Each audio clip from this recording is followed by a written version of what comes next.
Hey everybody, welcome back. My name is Abby with Fitness is Medicine, and today I'm going to lead you through another good home workout that you can keep doing in your home and stay safe and stay distanced.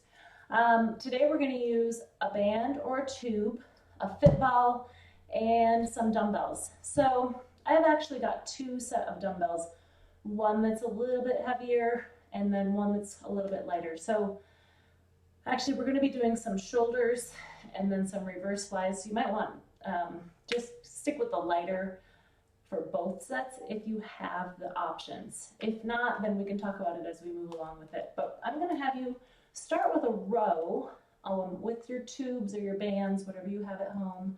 And you can do this with your machine too if you have a weight machine.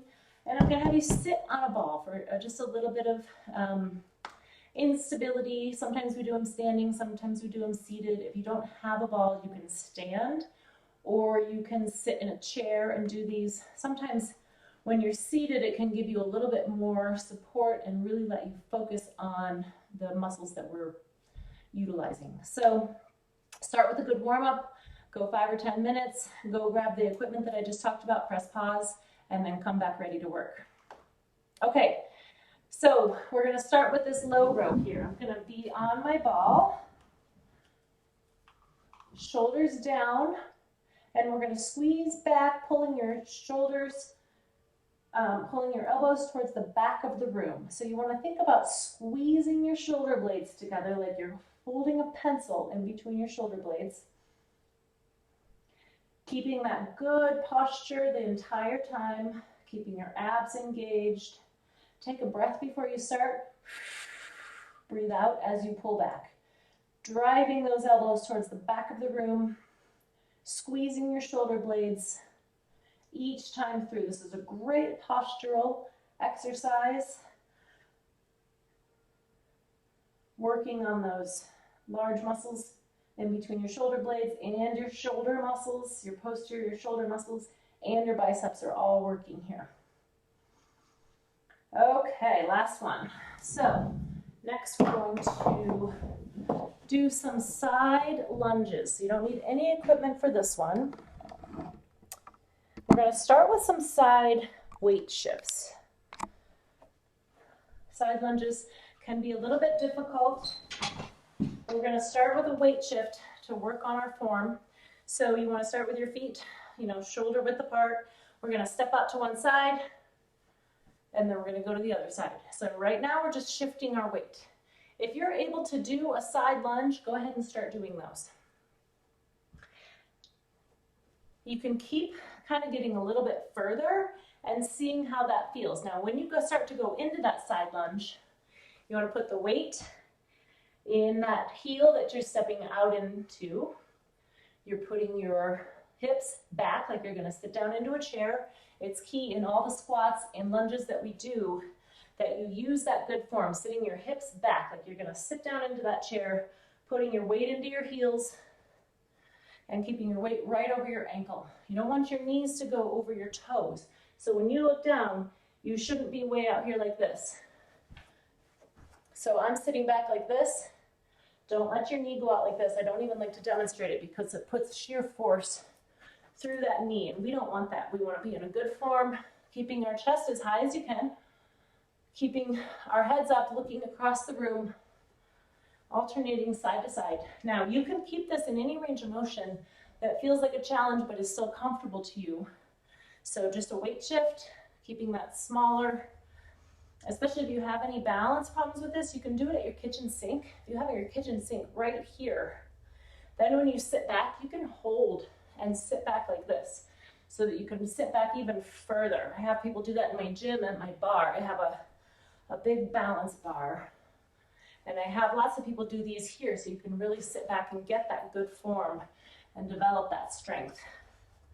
So our goal is to go back and forth about 10 times. Also, you're keeping this knee straight. This is a lunge, not a squat. We're lunging over. Let's do one more on each side. All right, good. So now we're going to do our lateral raises. So pick up You know, not quite a weight that you would do with your biceps, probably a step down from that. We're going to lift up like this. So whenever I do arm exercises, I like to add a little bit of instability, so either sitting on a ball or doing a tandem stance or even a single leg stance. So I'm going to start with a tandem stance today, and we are going to lift the weights out to the side. It's called a lateral raise. If you have any shoulder pain, try doing it more at a diagonal versus straight out to the side. If that hurts, try a little bit more of a diagonal. So not necessarily straight out in front of you, but right in between. And the other important thing to think about when you're doing these lateral raises is to stop here. Don't take it up here. You don't need to go above the height of your shoulder. Nice and slowly. You can breathe in and out. Either way, just continuing to control your breath. If you're having any shoulder pain, remember, the other way you can do it, if neither of those feel good, going out like this. So you can kind of hold it at a bend and go up like this. That just shortens lever and still works those shoulder muscles. Also, this is a hard one, so go ahead and grab a lighter set if this feels like too much. All the way out at the end. It's a long lever, and our deltoids, which is what we're working on here, aren't necessarily super strong, so that's a good one to weight down if you're at all wavering, like, this might be a little heavy. Take the next weight down and just do a few more or do them a little bit more slowly. You can also do those modifications that I showed you. Okay, next we're going to do an airplane with a reverse fly. So I'm going to make sure I've got my camera angle so you can see me here. So we've done airplanes in here before, where you go, and I want you to start with this. This is how I want you to start. So you're going to stand on one leg and go into an airplane like this. Now we've done this before where you hold it and then you can come up. So work on one side for about 30 seconds and then try the other side. So you're going to bring that leg back to try to be in a straight line with the rest of your body.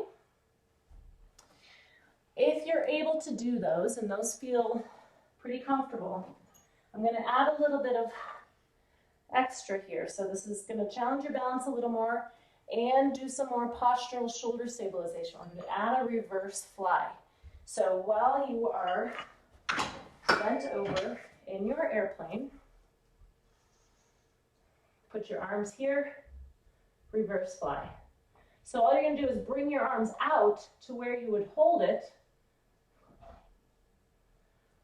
out to a straight line, squeezing those shoulder blades together just like we did with your low row, keeping your shoulders down away from your ears.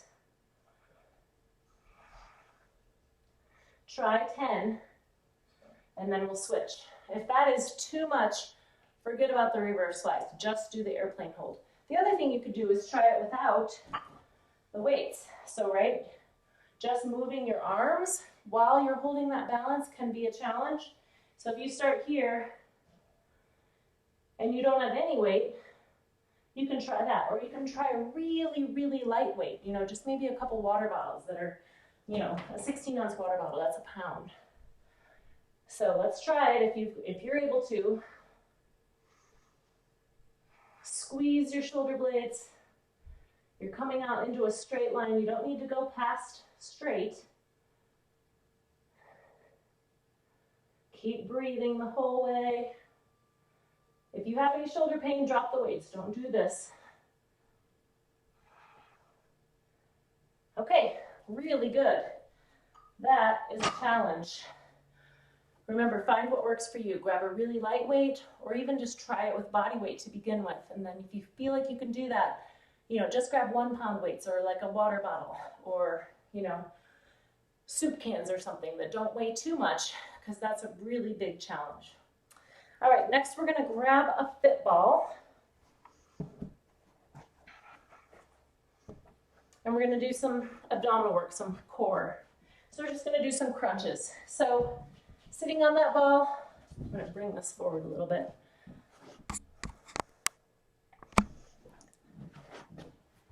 You wanna push your feet out in front of you a little bit. Come up onto the front of the ball, just slightly. We'll start actually here with your hands on your thighs. I want you to lean back and come up. So you're just kind of sliding your hands along your thighs, back and forward, keeping a nice straight back. You know, you can also just kind of roll that ball and lean back like that. Importantly, keep your core tucked so that when you go back, you're in a nice straight line. Sometimes people like to kind of bend back like that, and it's really unnatural and it's really hard. And we don't want to put that back extension into play. We want to keep it nice and flat. So if you can do that with your hands here, and you're able to maintain your balance, try it here. Breathing. And then if you need a little bit more than that, if that feels pretty doable, you can bring your hands up here where we're just making the lever longer each time. So the longer your lever, the harder it is on those muscles. So here.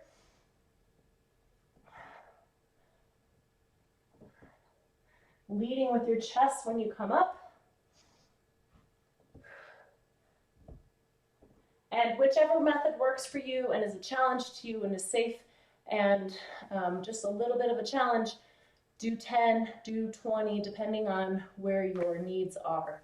Okay, the last one, we're gonna stand back up and do a standing hip extension. So do this at a place where you can hang on if you need to, where it's a single leg stance and a hip extension like this. So last time we did hip extension on the ball or on our hands and knees if you don't have a ball. So what you want to do is stand nice and tall, keep your hips stable, shoulders stable, and keep your legs straight. So we're not bending our knee here. It's not a hamstring curl. We're working on those glutes. And you're just going to bring that foot back. It's not very far. If you feel like you have to tip forward, you're going back too far. So when I do it, my foot really doesn't go much further back than where my other foot is standing. And if you can, try to do it without hanging on. We'll add a little bit more balance. But if you can't quite do the exercise correctly because you're losing your balance so much, I'd rather have you hang on and really focus on squeezing right underneath your hips here, right underneath your cheeks. Getting those glutes activated. And the whole time, keeping those abs nice and engaged. All right, now we're going to switch sides. So turn around, nice and tall, shoulders stacked over hips. Bringing that foot back gently, nice and slowly. It's not a very big movement. My biggest thing I think I see in my gym is people wanting to bring it way back here, and you don't need to do that. So bring it just here. So like I said, I'm barely clearing my stationary foot with the one that's moving backwards. So I'm squeezing right up under my cheeks here. And you should start to feel it both in your standing hip, which is supporting you, so those muscles are engaging, and in the one that's working. Sometimes you feel it more in the supporting hip, especially the second one after you've worked that hip. All right, great, that's it for today. So remember, press pause, go through it again. If you, like I said, if you absolutely don't have time for more, at least do them through one time, and that's great because something is always better than nothing. And I have some people who that's all they can get through, and they text me and they say, thank you, that's all I could get through today, but at least it was something. Ideally, do it at least 2 times through, and 3 times through is absolutely the best. And if you want a longer workout, do that warm-up at the beginning, do these one time through, 5 to 10 minutes of cardio, do them another time through. You can make this workout work for you and make it as long as you need to. So send me some comments. Have a great weekend, everybody. and I'll see you next week. Take care.